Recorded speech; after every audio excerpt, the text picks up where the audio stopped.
मुख्यमंत्री डॉक्टर मोहन यादव ने भोपाल स्थित आचारपुरा औद्योगिक क्षेत्र में आयोजित उद्योगपतियों से संवाद किया। भूमि पूजन कार्यक्रम में शिरकत की। इस दौरान उन्होंने उद्योग समूह को भूमि आवंटन के आशय पत्र प्रदान कर बधाई दी तो 400 करोड़ से अधिक लागत की 5 औद्योगिक इकाइयों का भूमि पूजन भी किया। इस दौरान सीएम ने कहा कि प्रदेश सरकार युवाओं को पूर्ण प्रोत्साहन देगी। रोजगार परक उद्योगों में कार्य करने वाले युवकों को भी 5,000 की प्रोत्साहन राशि दी जाएगी। सीएम ने फिर दोहराया कि मध्य प्रदेश समेत पूरे देश में उद्योग और व्यापार का अनुकूल वातावरण तैयार हुआ है। आचारपुरा की फैक्ट्री में जैकेट का निर्माण हो रहा है। मध्य प्रदेश में बने वस्त्र अमेरिका और अन्य बड़े देशों तक निर्यात हो रहे हैं। मुख्यमंत्री ने आचारपुरा क्षेत्र में 1 सप्ताह के भीतर शॉपिंग कॉम्प्लेक्स परिसर में ही पुलिस चौकी शुरू करने की घोषणा की है, जिसमें महिला पुलिसकर्मियों की भी तैनाती की जाएगी। इतना ही नहीं, उन्होंने कहा कि प्रदेश में वर्तमान में 55 लाख हेक्टेयर क्षेत्र में सिंचाई हो रही है। हमारा लक्ष्य इसे बढ़ाकर 100 लाख हेक्टेयर तक पहुंचाने का है। इसके साथ ही दुग्ध उत्पादन में प्रदेश को देश में नंबर 1 बनाने की दिशा में प्रयास जारी है। चौकी की जमीन का आवंटन हो गया, लेकिन बिल्डिंग बनने में तो देर लगेगी। लेकिन हमारे तो बहनों का और सबके जीवन के सवाल है, तो पुलिस की चिंता भी वाजिब है। ऐसे में अगर हमारे विधायक जी कह रहे हैं तो इनकी बात भी गंभीरता से तो लेना पड़ेगी। इनको छोड़ तो सकते नहीं है। आपने कहा कि पुलिस चौकी आचारपुरा में बिल्डिंग बनेगी, टाइम लगेगा, कोई बात नहीं।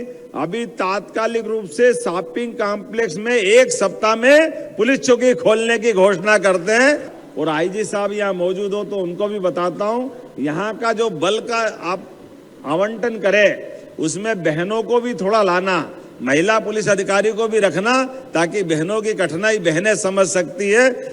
रोजगार के लिए भी, युवाओं को काम दिलाने की दृष्टि से भी और आर्थिक संपन्नता की दृष्टि से भी हमारे संसाधनों के बलबूते पर सरकार ने अभियान चलाया है।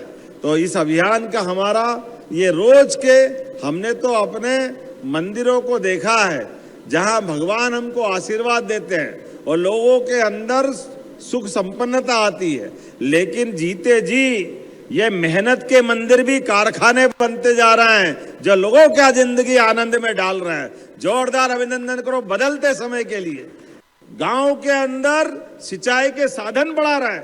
कहा 2002-03 तक मध्य प्रदेश में 7 लाख हेक्टेयर सिंचाई थी, आज की स्थिति में 55 लाख हेक्टेयर सिंचाई हो रही है। जोरदार अभिनंदन करें इस संकल्प के लिए। और 5 साल के अंदर बढ़ा करके 100 लाख हेक्टेयर तक सिंचाई ले जाएंगे। 100 लाख हेक्टेयर तक जो गांव में है, खेती किसानी करता है, वो सिंचाई करते हुए खेती अच्छी से करे। पशुपालन को प्रोत्साहन देते हुए दूध में भी मध्य प्रदेश देश का नंबर 1 राज्य बने, दूध की राजधानी मध्य प्रदेश बने। एक सेक्टर में